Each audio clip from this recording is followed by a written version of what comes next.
have a friend that is a foster parent offer help, offer to babysit, offer to bring meals because especially when we first get a placement, it can be really overwhelming just trying to find this new normal, this new balance, this new family, and being able to orchestrate. Hey everyone, and welcome to yet another episode of Entering Motherhood, a podcast dedicated specifically to new moms going through this amazing journey in life. I'm your host, Sarah Bilger, a postpartum nutritional coach / mechanical engineer. And as always, I'm so excited to be here with you and share all of the information I've been lucky enough to obtain since becoming a mom. In this episode, we talk with Kelli, whose transition of entering motherhood actually happened when she made the decision to become a foster mom and what her journey's been like ever since.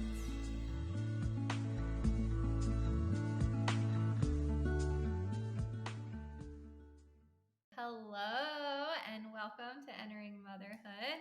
I'm so happy to have you here and learn what it's like to be a foster mom and the journey that you have been on becoming a mom. So, how Thank you for about, having me. yeah, how about you go ahead and introduce yourself and just start off telling us a little bit about you? I'm Kelly. I live in Wyoming, just a little town. I am a teacher. I've been fostering for around 3 years now. So I've had about 7 kids within that time frame. I currently have one now, and he's just a big ball of energy. But um, I kind of grew up helping raise my nieces and nephews, and then becoming a teacher, I saw a lot of kids that just really struggled at home, and I always wanted to be able to do more. And so I decided to become a foster parent, and I guess things just kind of happened to work out from there, and I ended up loving it. Feel really passionate about helping these kids and these families. That's awesome. So, you said 3 years ago. Yes. What was that process like? What was the first step once you were like, I want to foster a kid? What happened? I kind of went into it, and you're not supposed to go into it with this mindset, but I kind of went into it with like, I eventually want to adopt. And so I started looking into it, like, can single people, because I'm single, can single people foster kids? Can we adopt kids? What does that look like? What's the best way to adopt? All of those kinds of things. And I was, just approaching 25, and I was getting financially stable, and I kind of wanted to wait and maybe like, have my own biological kids and then foster. But then I was like, why wait when I can help now? And so I just kind of checked in with our local DFS agency, who very clearly told me that if you want to adopt and that's what your heart is set in, this is not the path for you. She told me that the statistics around my area were like 1 in every 50 kids that come to your home would be available for adoption. And so if my heart was set on that, not to do that. And so that was kind of a little bit disappointing for me, since that was kind of my end goal going into this, but it was also eye opening. And so I had to be able to think, okay, can I take in these kids? Can I love them with all I have? Can I give them back? Is that something I'm going to be able to do? And so I just kind of talked myself through it. I was like, you know what? I'm going to try. I'm going to see what happens. And the foster care coordinator was very kind. She said that she's willing to give anybody a shot to see, if they're able to do it. A lot of people get burned out really quickly. So she was just kind of very honest with that whole thing. Like, it's going to be hard, and you can try it, and we'll give you a chance, and we'll see if you can do it. And I was nervous about the single part. So I was like, I'm single. Do you feel like I'll be able to do this? Like, if you want to do this, you can do this. And just kind of reassuring me, if it's meant for you, you'll feel it. Like, it'll be good. And so I had to start taking courses, and I kind of waited for the summer because being a teacher, one of the perks, I guess, kind of having summers off. And so I got this big binder of things, and there was a bunch of online courses. And so I had to go through all of this trauma training. I had to go through all of this, working with families and all of these kids and the different age groups. And going into it, I just like wanted newborn babies. That was kind of where my wheelhouse, I felt like, was. And then also I taught second grade, so up to kind of 8 years old. I wanted the younger ones. Felt like that would be better, but had to take all of these classes, hours and hours and hours of training. I got CPR certified. There's the home study interview. There was the actual, I wanted to make sure I lived in a bigger place than I did at the time. So I also went ahead and bought like a townhouse that was bigger, had bigger rooms, enough room for everybody, a big family room, which is not necessary, but I felt like I needed that in order to move forward. And so I had to have locks on places where the medicine would be, and I had to make sure I had fire alarms and just all of the safety precautions, and I had to go through and check mark them off. And so we just kind of went from there. And the home study, they just make sure that, you're mentally fit to raise a kid, that you have enough support, all of those kinds of things. So I really had kind of a crash course in parenting, and I got done in maybe, I think it was less than 3 months, what it takes people like 7 or so months, because I was just like, I'm going to knock it out this summer and I'm going to be done with it. And I'm going to be ready to start taking in kids, like coming in August, having started in June. So I got my certification and I was so excited and ready to go. And then I didn't get a call for kind of a while. It took a while to get like up and rolling. But then once it happened, it was like, Wow, that's crazy. So it was 3 months of intensive kind of prepping, preparing, getting ready for a potential kid to bring home. And that does sound pretty crazy because like when you become pregnant, you have that 9 months, or hopefully like it extends that period to prep and do all that stuff. But you even, you know CPR certified, all the like certifications and trainings and stuff that you had to go to. Like, do you think, I mean, like, that sounds like super intensive to me. Like, why, when you're becoming a parent, those things aren't necessarily a requirement. It's just like, oh, you want to have a kid? Like, go ahead and have a kid. And like, now you're like fostering these children, or like, you said you were thinking of adopting and stuff. And you have to go through all of this intensive work to like prepare for that child. right. And it's not just preparing. I don't know that I'm going to have this newborn baby. I could have a newborn baby. I could have a toddler. I could have, an 8-year-old. And then I eventually ended up taking in teenagers. So, like, preparing for any of that is a lot. And especially with the trauma that they come with, thinking about their families and what that, like, we have to communicate with families. Like, it's a whole different ball game. Very Yeah. intense. So was that your first foster kid? The first ones I had, it was called respite. So it was kind of providing foster care for foster parents. So it was kind of like a baby step in the pool. Like, these kids had already been in foster care. They already used to being removed from their families. Foster parents already had them in a good routine, and then they got to come with me. There was an end date for that, so I had them for 2 weeks over Christmas vacation, and I had a 2-year-old and a 5-year-old little girls. And so it was fun. It was exhausting, but it was also like, they're going to go home on this day. Like, we can do all of these things up until this day. And so that was kind of like, a dip in the pool. And then I think it was, I had them for another weekend after that in January. And so I woke up taking care of 2 and 5-year-old little girls. And then by the end of the day, I had an 8 and a 12-year-old. So it was, and those were my first real fosters. That was, fresh out of their home, fresh police escort, sad faces on my doorstep, not knowing how to feel about any of this, new place. And the little girl was actually a student in my class. So she kind of knew me, and I think that helped her. She was just like, oh, hi. And her brother had no idea who I was. So he was a lot more like, didn't know what to do. And I consider him my teenager, because he acted like a 15-year-old, super tall, taller than me. And he comes in and I'm like, I don't know if I can do this. And like, I got this. I have nephews, like, it'll be fine. And so that was the real deal. It was like, I don't know when they're going home. I don't know about family. They had some family members that were in jail, so we had to go and visit them. I had to communicate with them that way. I would send pictures. I had to figure out, like, I had teenage nephews, but I never had to be responsible for them. So I could just be, the fun aunt. And now it was like, oh, here's freedom. Just kidding, you're not ready for that. So it was a lot of like give and take. I'm sorry, you're my guinea pig kid, but this isn't going to work. We need a different way to do the phone. We need a different way to do this. And then the 8-year-old, which that was a lot easier for me because I'm used to handling 8-year-olds at school. Like we started her on sticker charts to help her behavior. We started her on, she ended up needing a lot of sleep stories at night to help her fall asleep. Otherwise, she would end up screaming. And it took her a while to articulate, I just need somebody in here. I'm not used to being alone in this bedroom. I'm not used to having my own room, that kind of stuff. So it was a lot of learning and growing with those first two. And they were very patient with me. They were awesome kids. Like they still are. They still talk to me, which is awesome. And it's been 2 years. So it's, it was a really good journey. It was definitely hard at some points. Um, and then I think theirs was really hard too because it was my first one.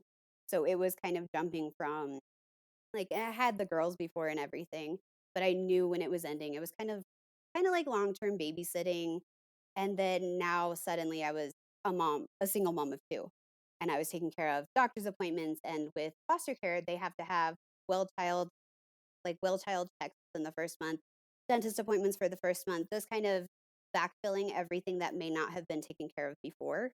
And so I was missing more work because I was taking them to doctor's appointments, and I was the one that was making sure that they were healthy and brushing their teeth correctly and, bathing regularly and all of just the in and outs of things. And they're not like a newborn baby. They haven't been taught all of these things. And now I'm coming in and I'm telling them, you need to make sure you're taking a bath. You need to make sure that we're getting your laundry clean.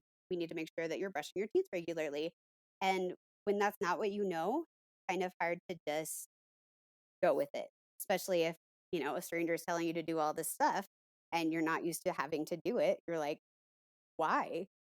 But we got into good routines. Took a while. We did pretty well.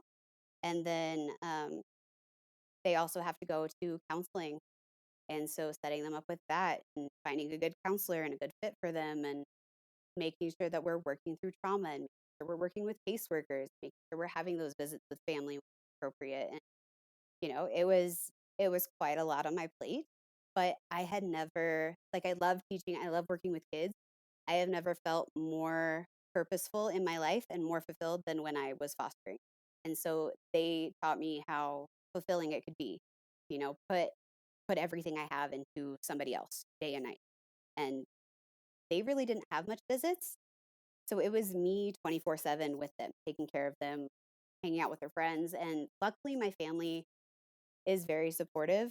And at first, when I told them I wanted to foster, they were kind of like, we're a little worried about you. Like, are you going to be able to handle that? These kids, you never know what they're going to come with. Just okay, if this is what you want to do. And so after that, and then bringing these kids over, they were just kind of like, okay, we're doing this. We got you. And so they were super supportive. My teaching partners, they were super supportive as well. It also got kind of hard after a while because they don't understand because these kids come from trauma. And so my parents, as amazing as they are, they would like babysit for me and everything. They do whatever for me in a heartbeat. They would also make comments like, you're spoiling them, or you should be doing this with them, or they don't need you to do that. But they don't understand trauma parenting can be different than regular parenting. These kids need that nurture. These kids might be missing some of those, needs that weren't met when they were a baby. They might need to be cuddled more. They might need to, eat every 2 hours. They might need a whole slew of things, weighted blankets, whatever. We went on a lot of trips, those first with those first two. We just like would go a couple hours out of town and go to fun places and I've kind of slowed down on that a little bit because I was like, every weekend, let's just go. Let's get all these experiences because I don't know when you're going back. Let's just go do all the things. And then that might have also kind of made it a little bit harder when they went back because they weren't getting that. So I've had to teach myself to kind of, pace myself. Like I can give them good experiences, but also don't want to make it too like fun, fun, fun, fun, fun all the time. That was also very exhausting for me. But yeah, so that was how I kind of entered parenthood, and it was quite the journey, quite the challenge, very rewarding. Yeah, and doing it all on your own. I think that's like a huge thing. Like you said, like, oh, I'm single but I want kids, and like how much of a shift to go from being alone to then like having these children there with you to then go to these different things and have all these different experiences. And I'm sure like that was super exciting for you to like be able to share that kind of stuff with them and to jump all into that. But I feel like it also must have been like such a huge shift in, like finding like how was it? I think a lot of the times like when entering motherhood, like we kind of like forget about ourselves because now we do have these little people to like care for and like they're depending on us. So what did you do to kind of still be able to find time for yourself and to make sure that you were the best that you could be for them? It was hard, especially those first 2, and with the girl going to my school, she would just kind of stay with me the whole time. The boy went to the junior high, and he would just get bused there, so he would be there right after school as well. So I would wake up with them, take them to school, come back with them, and then my only free time was kind of at night. And so I really struggled with that one. Since then, I've gotten better about like, okay, you can go to the Boys and Girls Club for a couple hours so I can just, recuperate, be better for you, and not just go, go, go all the time. So I've had to kind of, it's been a balancing act. And I don't, I don't think I did much for myself with those first 2. So I've had to learn as the journey has gone with these other kids, like I do need to take a step back. I love you. I will be here for you in a couple hours when I have time to just center myself again. It's very hard. So, what would you suggest for somebody who is looking to become a foster mom or knows somebody that just became a foster mom? Like, what would you suggest doing for them or for themselves in order to help, find that time? And like you said, since then you've learned ways, but what do you think are some of those like tips or that have helped you that you could kind of pass along to somebody who's now going through it for the first time? I would say yes to people that offer to help you and to be okay with letting the kids go to, I think my sister-in-law, my brother, and my other sister, they've been amazing because they also have kids. And so to go for them to go over for play dates, like that's where my little one is now. He's hanging out with my little niece and nephew. So for them to be able to go and do that, it's okay. It'll be okay. And so, like the Boys and Girls Club is a great resource if they can get into classes that they don't need for, just to find that time to kind of be yourself again. Because I think, especially with those first 2, when they went back, since I had them 24/7, especially the little girl, since she was in my class, I had them 24/7. When they left, there was a gigantic like black hole in my heart because I was so used to having them around so long. And the other ones, I kind of like, I still loved them fiercely. I was still there for them all the time. I was a phone call away, but I also kind of made time to be alone again, especially towards that transition for them to go home. So I would say, just accept help, try to find things that they can do that are fun for them, that you can also take a break and just kind of, center yourself. Um, if you're thinking about fostering, or a lot of times I hear people say, oh, you're amazing. I couldn't do that. I would care too much.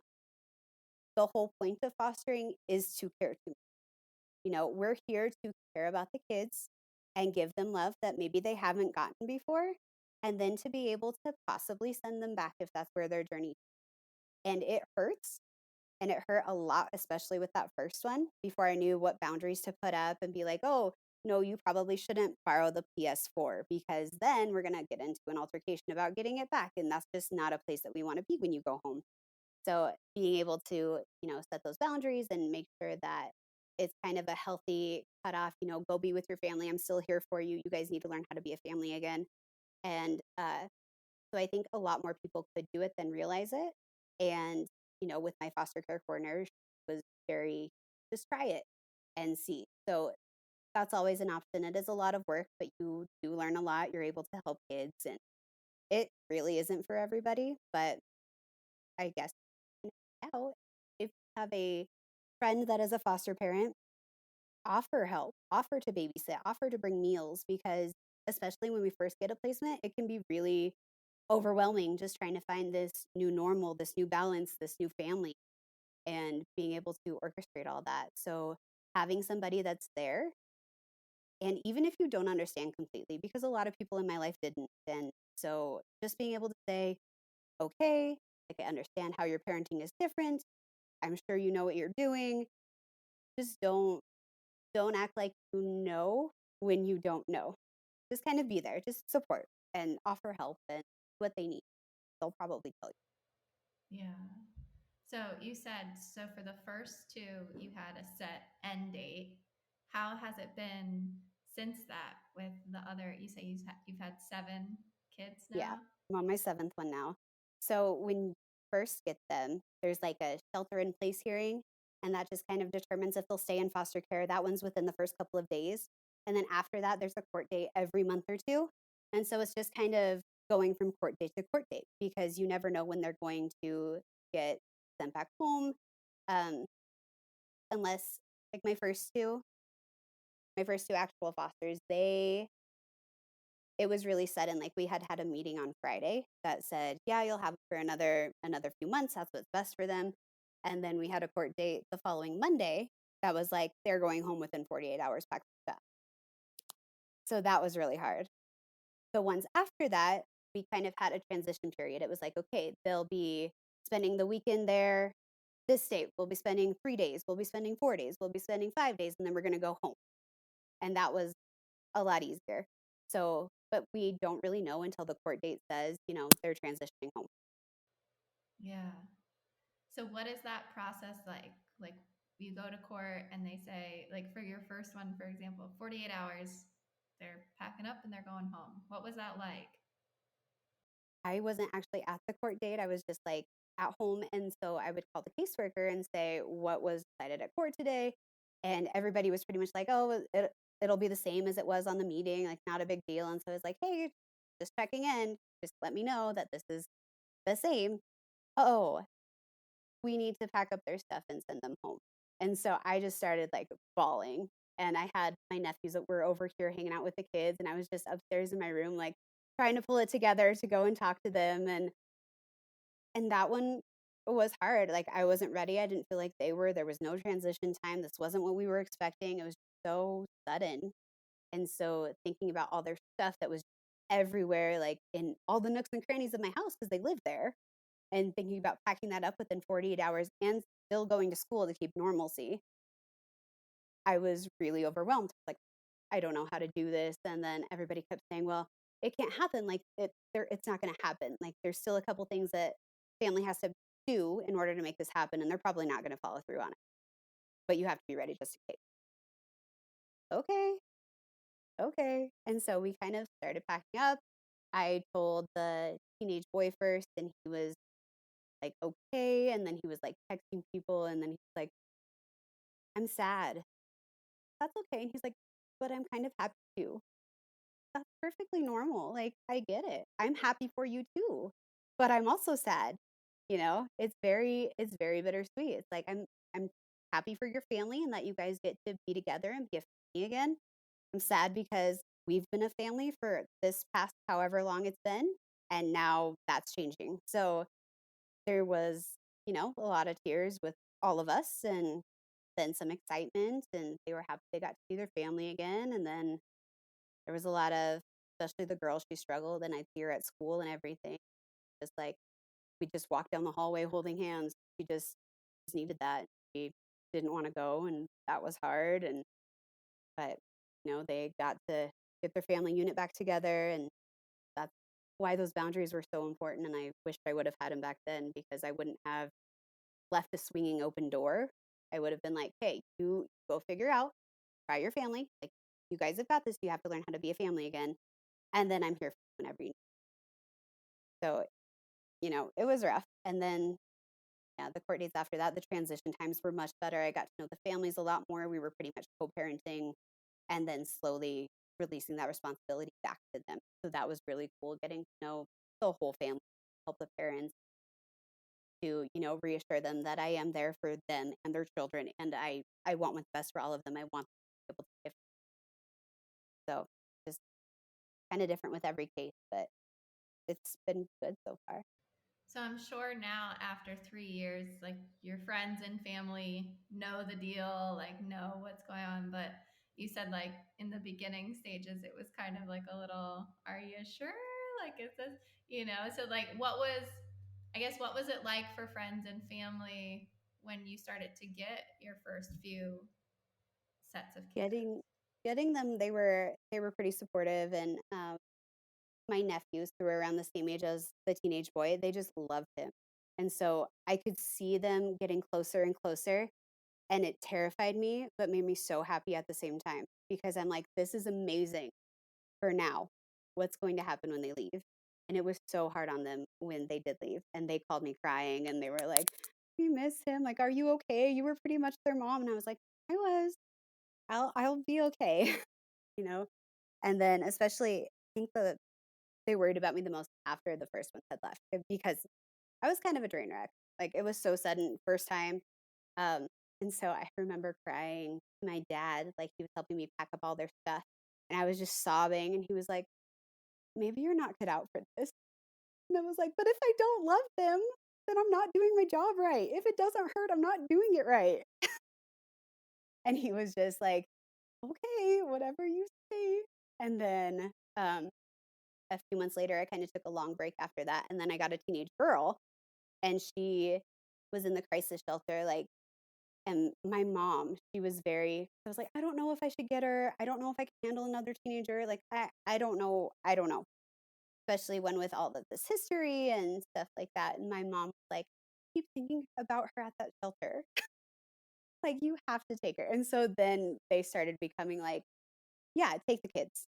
Take the kids. You can do it.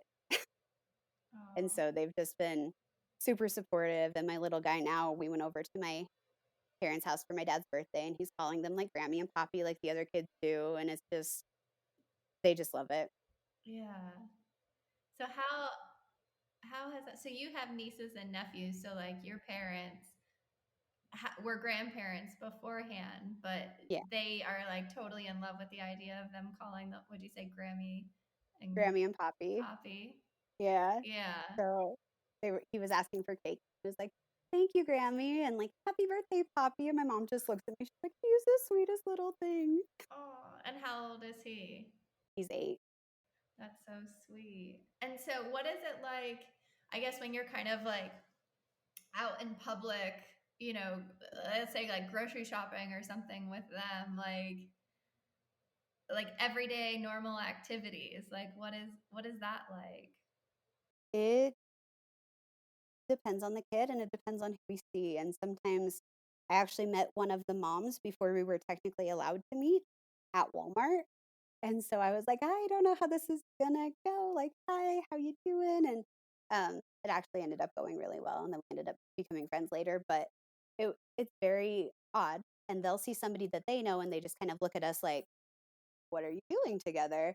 And I'll see somebody I know, and they'll be like, what are you doing with this child? And oh, is this your kid? And it's hard to know how to respond to those kinds of things. And so I try to prepare the kids beforehand and be like, especially the ones that go to the school, if the kids see us together, what do you want us to say? Are we going to say, please mind your own business? Are we going to say, well, he lives with me now? Or say, like, this is my new mom for now. What do you want to say? So I really try to prepare the kids for questions that people might have and how they would like us to respond, because sometimes, I didn't like to use the word foster mom, especially with the first ones. I didn't know how they would feel about that. And so they just kind of were like, I don't care. Like, I don't, whatever. Hey, but if somebody says something, what should we say? And they're like, you can be mom, whatever. Okay. I'm like, I can be aunt, I can be cousin. I don't care who I am. Just let me know so we can be on the same page. So and all the ones that I've taken except the first two little girls, I guess, they have been old enough to kind of have that conversation with. And so the little girl that was in my class was like, I'm just going to tell everybody to mind their own business. And even this little boy that I have now, I'm just going to tell everybody to mind their own business. And then we go to school and they're like, I live with her now. Okay, I guess we're telling people. Oh, how special is that? How does that make you feel when they're proud to say like that they live with you now It's and that's the so, situation? yeah, it's so nice. And when they start calling my house home and when they refer to like let's go on a family walk. Like they refer to us as a family. I'm just kind of like, yes, like it just makes me so happy Aw, I because they bet. need to feel that Yeah. and they can't be with their own. So Yeah. So you said that you've wanted like a newborn, but it sounds like the youngest that you had were your first two girls. yeah. And I kind of, after those two, I was like, school age is nice. School age, we just kind of go to school, like they're able to talk to me about things. Like I feel like I did pretty well with them. And so I just kind of, I guess I haven't really gotten calls for newborns either because most stay at home parents, foster parents, they will take newborns first, the more experienced ones. Some people just, that's their wheelhouse, like 0 to 2. And I think the foster care coordinator told me 0 to 5 is what most people prefer. So the fact that I go above that means that I will typically get the older children. But I have enjoyed it more than I thought I would. And even the teenagers, like in quarantine last year, um, I was like, who would I want to quarantine with? Like my teenagers. Like we would have been super chill.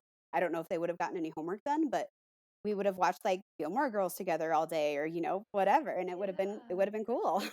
So what are like sick days like, or how is it? I mean, you're a teacher. Like, what is work flexible? Are they aware that you're a foster mom and that like you have these children? Do you have to notify them when you get a new kid? Like make them aware of, like I said, like if they're sick and you have to stay home, what is that like? Yeah, I do. I don't know if I have to make them aware, but I definitely do. I'm like, hey, I have this kid, or like, kid has a doctor's appointment, or can my kid get bused here after school? And so my principal has been really supportive about all of that. He always checks in, like, how's your kid doing, and everything. So that part has been really good. And then I also get like I have FMLA leave if I ever need to take it. So I would let HR know and stuff like that. But just the other day, Wednesday, I was in a meeting in the morning and I saw my current kid walking down the hallway with a garbage like right there. And I was like, uh-oh, what's going on? I'm throwing up. Okay. And so I had to leave. And so I'm like, all right, hopefully the sub that was there this morning can stay for the rest of the day because I guess I gotta go. So I do have, I mean, I guess I get the same amount of sick leave, but whatever sick leave I do have can transfer to them and their appointments and everything like that too. So it's just, yeah, it's more for sure when I have kids than when I don't. And so far I've been very supported with all of that. So it's been, That's awesome. So, what would you kind of suggest to people that are considering being a foster mom or thinking about it? I would suggest talking to maybe local foster parents if you know any, talk to your local DFS place or PFS, whatever yours is called, the family services, and just kind of see what your statistics are if you're looking into adoption or what that looks like, because that was kind of a big eye opener for me. And, you know, taking classes is free, at least it is where I am. So you could always start there and just kind of see what all the trauma responses are, see if that's something that you're willing to work with and all of the behaviors that can come with all of this trauma and just see kind of where you're at with that. And yeah, it's hard to let go.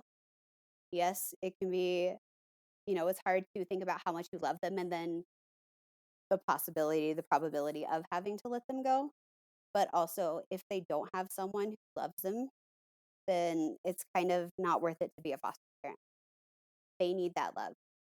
So if you're able to give kids love, I would say try it. That's awesome.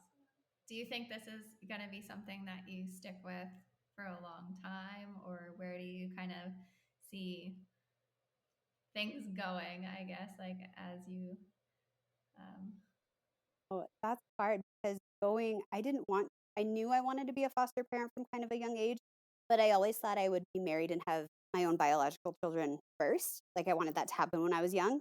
And then I was nearing 25 and I was like, don't have a man right now. I'm not going to wait for one. Like, I'm going to make this happen. And so now I'm like, I don't know what that looks like. I know a lot of people foster with their own biological children, and I would have a hard time stopping fostering, I feel like, at this point, because I've got such momentum going and everything. And I do want to have biological children at some point. So I don't know. It's kind of hard to say. I feel like if I do take a break to, raise my own kids or whatever that looks like, or if I end up adopting and then I want to take a break to kind of solidify our family, um, then I feel like I'll come back to it later because I can see myself way in the future just adopting a ton of teenagers or, having a gazillion kids that I've adopted that can always come over for Thanksgiving or whatever. So that kind of, I don't know, that just makes my heart warm and fuzzy to think about the impact that I can make. All of That's amazing. I think that's just like, so huge, like something that like, you knew like I wanted to do this for these kids and like I wanted to be a mom and like how can I make that possible? And then like wanting to continue to like do that and be able to share, your love with these kids and in whatever way you can, I think is awesome. Yeah. Is there anything else that you kind of want to like go over? I mean, comments like whenever kids go home, it's not good to comment, well, this is what you got yourself in because it is hard. You're taking on parenting for real. Or when people don't think that foster parenting is actual parenting, that gets hard. So just, appreciate foster moms as parents. We're parenting day in and day out. And sometimes it's even harder because we have trauma that we have to deal with. We have kids with behaviors. We didn't know these kids most of their lives. And here they are dropped on our doorstep and like, here, parenting, go. So, just be empathetic, try to see things from their point of view. And if you can't, then just try to support wherever you can. I love that. Yeah, I think, there probably can be like a lot of misconceptions. And I mean, I have never fostered a child. Like I can't say what it's like. And I think, like having these kind of conversations, or if you are aware that somebody has adopted a child or is fostering a child, and asking them, what is that like? And like what are some, I guess, comments that you might get? And like that's why I was asking like how is your friends and families or when you're in public settings and stuff. But what are, I guess, some things that are kind of like misinterpreted or misunderstood, or like you said, it's frustrating to hear those things. Just kind of, assumptions that people make. And I know it's not on purpose all the time, but saying things like, you're spoiling them or why are those kids with you? Or um, I think my teenagers were funny and I don't know how you would prevent this because one of my teachers was a boy a lot taller than me. He looked 15. I was only like barely turned 26 at the time. I was not old enough to have had him. And we would go into stores and places, and people would just be like, you know, hey, be nice to your mom. Like they automatically assumed I was mom. And then my next teenager, same age difference, wasn't old enough to have her. She was Hispanic. And people would assume that we were friends, like we were both teenagers. And so it was just kind of odd because I was like, "Oh, they're gonna say things about mom, like, how's she gonna feel about that?" And then it was like, "Oh, so you're both doing the teen whatever," and I'm like, "No, she is." Or we would be paying for something at the store, and they would be like, "Oh, are you paying together?" "Yeah, we are, because I'm her parent right now." And it was just kind of odd to see that difference, whereas everybody assumed with the boy, like, that's mom, and then with the girl, we were friends. That's So it just wild. it was a little crazy because that's not what I was expecting coming out of what I had come out of, but, just especially if kids are a different race and people mention things like that or like, "Oh, something about their dad must be dark," or things like that have been said to people, or you're not real parenting, and a lot of things can be misinterpreted, and people just say whatever comes to their mind, and so just think before you speak and about how it can be interpreted, and if you don't know somebody's a foster parent and they show up with a kid, like, you don't have to ask who they are, just say hi. Yeah, I think that's great advice and really kind of like helping people understand like what that process is like, and really just, like you said, just say hi. And like, you know it doesn't have to, you don't have to know the picture clearly. And that's the dynamic and that's what's going on. And I think I think just accepting everybody like where they're at and what they're doing and taking it as And knowing that. what's our business versus what's other Right. people's business. Like, you don't need to know about the kid's dad. You don't need to know any of that. Like, that's not your concern. And then there were some people that would find out I was fostering kids that they knew, and they would ask, what the situation was. And we're bound by laws. Like, we're not allowed to discuss that with you. So just, you can be curious. Everybody's curious, but it's really not your business, and it's not something that we can discuss legally. And we're protecting the child, and it's their story to tell if someday they want to, but it's not us. It's not up to us.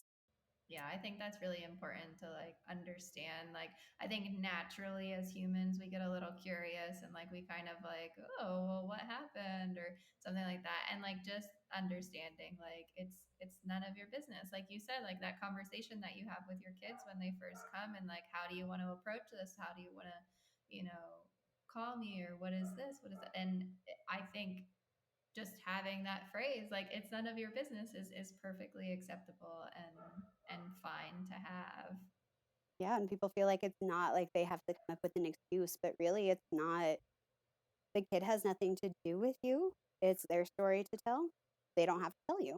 Yeah, I think that answered a lot of like my questions, and I think it's really awesome just understanding the viewpoint of what it was like for you to become a mom for the first time. And I think that's the beauty of motherhood, that it can look different for everybody. And here you are, you knew what you wanted to do, and you hardcore went into all the trainings and stuff for 3 months, and you got to be at a place that you could accept these kids into your home and love them and give them that beautiful opportunity to spend time with you, like in whatever circumstances is going on. So I think that's amazing. And you are a mom and you're doing the same things that all of us other moms are doing, but like you say, you don't know if you're going to have a newborn or a 13-year-old.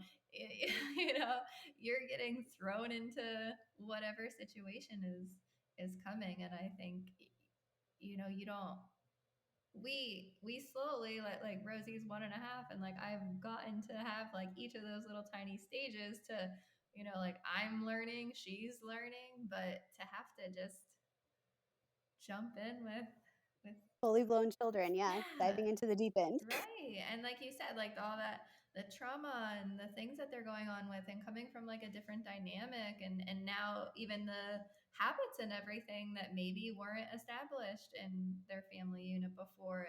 And now, like you said, a stranger here is telling them like, we're gonna brush our teeth now, we're gonna shower, like this is what we're gonna do, here's your room, you're gonna sleep alone. Yeah, Like those are huge transitions for them, and that's a huge transition for you, and having to pivot with every new family that's coming in. I think is just right. And it's totally different. My family dynamic changes all the time. And it's like, it's just a totally different house each time, which is awesome, but also difficult. That's awesome. Well, I think what you're doing is amazing. And I think any way that we can be mothers and be there for each other and everything is just super helpful. Do you, I guess, like get a chance to speak with other foster moms, or where do you kind of like find support? There are awesome, like, Facebook foster parent support groups. And so, like, single foster mamas is one that I'm really active on. And then there's like single foster adoptive parents. And then there's ones that are just for fostering and adopting. And then there's different conditions that can go with each of them. So there's quite a variety depending on what you're looking for on just like Facebook.